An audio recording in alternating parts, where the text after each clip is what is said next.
Dwayne here, PhoenixTypewriter.com. Got myself a brailler here. So this brailler was actually made by the L.C. Smith and Corona Typewriter Company for the Foundation for the Blind. And it is nickel-plated chrome aluminum. That's like all the parts here except the knobs that are plastic. And I guess these buttons that are plastic. But this has a lot of features of a typewriter. It's got a space bar. It's got a return arm up here. It's got a bell. Paper carriage release. It's got a bell. Paper release up here. But of course, you know, it types in Braille. So it types with these little dots on the paper. And you make those, of course, you make those dots with a combination of these in accordance to the layout here.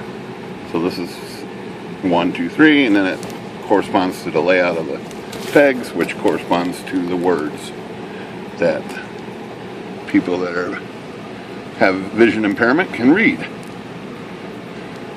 Pretty neat. So let's just take a look at this and see what it's got here. So it's got a backspace button too right here. Backspace is very heavy to push it. It's a pretty heavy duty machine, but it does work. Everything works on this. Let's look at the back here. So it's got some paper stands here that fold out, nice and chrome, heavy duty that the paper would lay on. I'll put paper in there in a second. This is what makes your puncture marks on the paper. This thing moves up and down and marks. So it's got paper guide settings here, margin settings here. I guess just here. I think. I don't think there's right. So there's a margin there, and then the other margin is up here, right here. So it's a little confusing. Big bell down here. It's got some other little features tucked around here. So it's even got a carriage lock button right here. You push this in and move the carriage. It's right there. It locks everything. For transport, it's got a huge carrying case. Custom-made case that bolts in these holes right here. Really pretty cool machine. So let's put some paper in this and do a little, I don't know what you call it. Do you call it typing? I guess you call it brailing. So it's a little tricky to put paper in. But, okay, so you find this little chrome piece right here. Open the paper release. And then we're going to put paper in here like this. You have to feed it kind of backwards first. So you stick it in here. You get it underneath this lip right there. And then you close the paper release and you roll it in. And then that would be the start of your paper line right here. So we move the carriage like a carriage turn. We move this carriage turn and now we're ready to go. So if we want to type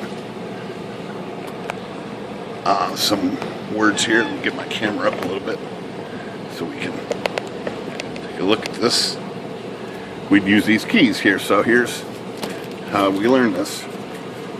So 1, 2, 3, let's just type hello. So that's these two and that one. That's a little, this might take a little bit. So it's 2, 3, and 5. 2, 3, and 5 right here. That's H. I am an amateur at this, so